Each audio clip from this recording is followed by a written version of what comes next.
श्री स्वामी समर्थ। मित्रांनो, आपल्या हिंदू धर्मामध्ये प्रत्येक पूजेचे, प्रत्येक वस्तूचे आणि प्रत्येक परंपरेचे एक विशेष महत्त्व सांगितले गेले आहे।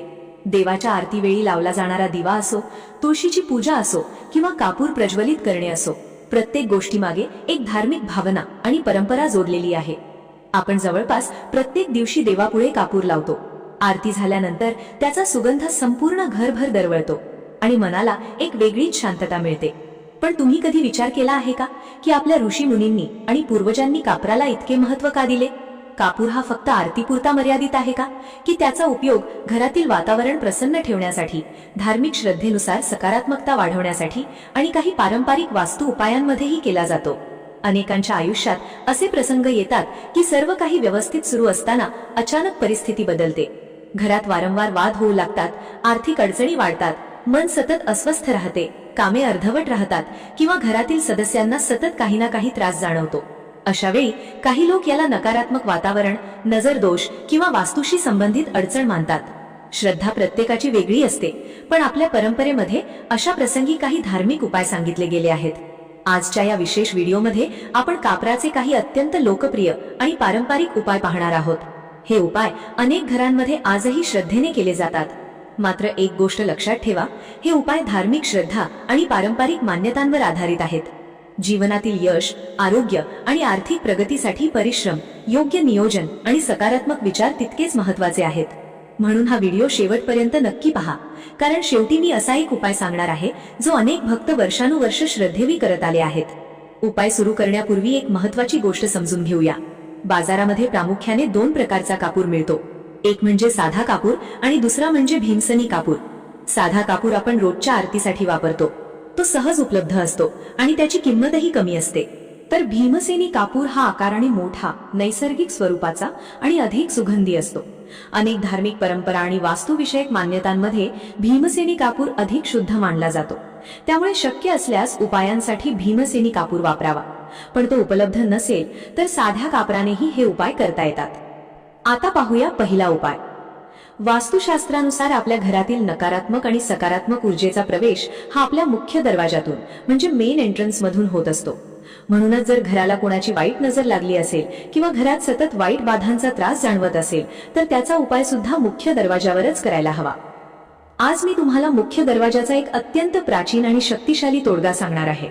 या उपायासाठी आपल्याला फक्त दोन गोष्टी हव्या आहेत। एक, भीमसेनी कापूर, नसेल तर साधा कापूरही चालेल, आणि दोन, काळी मोहरी, ज्याला आपण राई म्हणतो। मोहरी ही नकारात्मक ऊर्जा शोषून घेण्यासाठी अत्यंत प्रभावी मानली जाते, तर कापूर हा घरातील वाईट शक्तींना जाळून भस्म करण्यासाठी वापरला जातो। जेव्हा हे दोन घटक एकत्र येतात तेव्हा त्यांची शक्ती दुपटीने वाढते। आता हा उपाय नेमका कधी आणि कसा करायचा ते नीट समजून घ्या। हा उपाय तुम्हाला मंगळवार किंवा शनिवारच्या दिवशी संध्याकाळी प्रदोष काळात म्हणजे सूर्य मावळल्यानंतर साधारण 6 ते 7 च्या दरम्यान करायचा आहे। उपाय कसा करायचा? सर्वात आधी एका मातीच्या पणतीत किंवा छोट्या लोखंडी पात्रात 2 मोठे भीमसेनी कापराचे खडे ठेवा। त्यावर एक छोटा चमचा काळी मोहरी टाका। आता तुमच्या मुख्य दरवाजाच्या आत उभे राहून हा कापूर पेटवा। कापूर पेटल्यानंतर ती पणती डाव्या हाताकडून उजव्या हाताकडे अशा गोल आकारात मुख्य दरवाजाच्या चौकटीवरून 3 वेळा ओवाळा। ओवाळत असताना मनातल्या मनात तुमच्या कुलदेवतेचे किंवा श्री स्वामी समर्थ या मंत्राचा जप करा। देवाला प्रार्थना करा की माझ्या घराला लागलेली सर्व नजर, वाईट बाधा आणि नकारात्मकता या क्षणी दूर होऊ दे। ओवाळून झाल्यानंतर ती पणती मुख्य दरवाजाच्या बाहेरील उंबरठ्याच्या एका बाजूला सुरक्षित ठिकाणी ठेवून द्या, जेणेकरून त्याचा संपूर्ण धूर दरवाजाच्या आजूबाजूला पसरेल। कापूर पूर्ण जळून शांत झाल्यानंतर जी राख उरेल ती दुसऱ्या दिवशी सकाळी मुख्य दरवाजाच्या बाहेरील मातीत किंवा कुंडीत टाकून द्या, ती घरामध्ये आणू नका। हा उपाय सलग 3 मंगळवार किंवा 3 शनिवार केल्यास घरातील जडपणा पूर्णपणे निघून जातो आणि घरात पुन्हा एकदा आनंद खेळू लागतो। चला तर मग आता आपल्या आजच्या दुसऱ्या आणि अत्यंत लोकप्रिय विषयाकडे वळूया, तो म्हणजे लक्ष्मी प्राप्ती आणि धन आकर्षण। मित्रांनो, पैसा कमवण्यासाठी आपण सगळेच अतोनात कष्ट करतो, पण अनेकदा असं होतं की कष्ट करूनही पैसा घरात टिकत नाही। आला तसा पैसा निघून जातो किंवा विनाकारण कोर्ट कचेरी, आजारपण किंवा कर्जबाजारीपणात खर्च होतो। पैसा येतो पण घरामध्ये बरकत राहत नाही। अशा वेळी आपल्याला माता लक्ष्मीला प्रसन्न करणे आणि घरातील दारिद्र्य योग नष्ट करणे आवश्यक असते। शास्त्रामध्ये माता लक्ष्मीला आकर्षित करण्यासाठी लवंग आणि कापराचा तोडगा अत्यंत चमत्कारी मानला गेला आहे. लवंग ही माता लक्ष्मीच्या ऊर्जेशी थेट संबंधित आहे, कारण लवंगाचा आकार हा देवीच्या हातातील कलश किंवा समृद्धीच्या कळीसारखा असतो आणि कापूर हा अग्नितत्वाचे प्रतिनिधित्व करतो, जो घरातील आर्थिक मार्ग मोकळे करतो. हा उपाय कसा करायचा? काळजीपूर्वक ऐका. हा उपाय तुम्हाला दररोज रात्री किंवा किमान शुक्रवारी करायचा आहे. शुक्रवार हा माता लक्ष्मीचा अत्यंत प्रिय दिवस आहे. रात्री घरातील सगळी कामे आटोपल्यानंतर स्वयंपाकघर स्वच्छ करा. लक्षात ठेवा, रात्री स्वयंपाकघरात खरकटी भांडी ठेवल्यास लक्ष्मी रुष्ट होते. त्यानंतर तुमच्या देवघरात किंवा स्वयंपाकघरात एका चांदीच्या, तांब्याच्या किंवा मातीच्या लहान वाटीत 2 कापराच्या वळ्या ठेवा. त्यावर 2 अख्ख्या लवंगा ठेवा. लक्षात ठेवा, लवंग तुटलेली किंवा तिचे फूल नसलेली नसावी. आता हा कापूर प्रज्वलित करा. कापूर जळत असताना डोळे बंद करून माता लक्ष्मीचा ध्यान करा आणि म्हणा, ओम श्रीम ह्रीम श्रीम कमले कमलालये प्रसिद्ध प्रसिद्ध श्रीम ह्रीम श्रीम ओम महालक्ष्म्याय नमः, किंवा साध्या सोप्या भाषेत श्री स्वामी समर्थ मंत्राचा जप करा. हा धूर तुमच्या कपाटाचे, तिजोरीचे किंवा जेथे तुम्ही पैसे ठेवता त्या जागेच्या आजूबाजूला फिरवा. या उपायामुळे काय होते?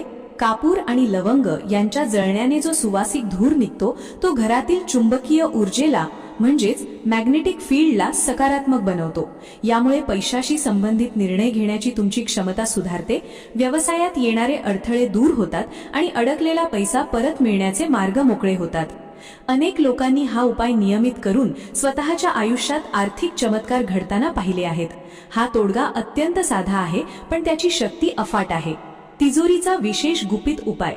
जर तुम्हाला नेहमी आर्थिक चणचण भासत असेल तर कापराची एक छोटी वडी आणि 2 लवंगा एका लाल रंगाच्या कापडात किंवा कापडात बांधून तुमच्या तिजोरीत किंवा पाकिटात म्हणजेच वॉलेटमध्ये ठेवून द्या. दर महिन्याला हा कापूर आणि लवंग बदला. यामुळे पैशाची आवक कधीही थांबत नाही. मित्रांनो, आपण हे जे उपाय पाहिले याच्या पाठीमागे आध्यात्मिक कारणांसोबतच वैज्ञानिक कारणेही आहेत. कापूर आणि लवंग जाळल्यामुळे हवेतील हानिकारक बॅक्टेरिया आणि विषाणू नष्ट होतात. त्यांचा सुवास आपल्या मेंदूला शांत करतो, मानसिक ताणतणाव आणि नैराश्य दूर करतो. जेव्हा तुमचे मन शांत आणि प्रसन्न असते तेव्हा घरात भांडणे होत नाहीत आणि जिथे भांडणे होत नाहीत तिथे लक्ष्मीचा वास कायम राहतो. म्हणूनच पूर्ण श्रद्धेने आणि विश्वासाने हे उपाय आजच करून पहा. तुम्हाला ही माहिती कशी वाटली? कमेंट करून आम्हाला नक्की सांगा. जर तुम्हाला तुमच्या आयुष्यात या उपायांचा फायदा झाला तर तुमचे अनुभव कमेंट बॉक्समध्ये लिहायला विसरू नका. व्हिडिओ आवडला असल्यास लाईक करा, जास्तीत जास्त लोकांपर्यंत शेअर करा आणि आमच्या चॅनलला नक्की सबस्क्राईब करा. भेटूया लवकरच पुढील व्हिडिओमध्ये. तोपर्यंत श्री स्वामी समर्थ. धन्यवाद.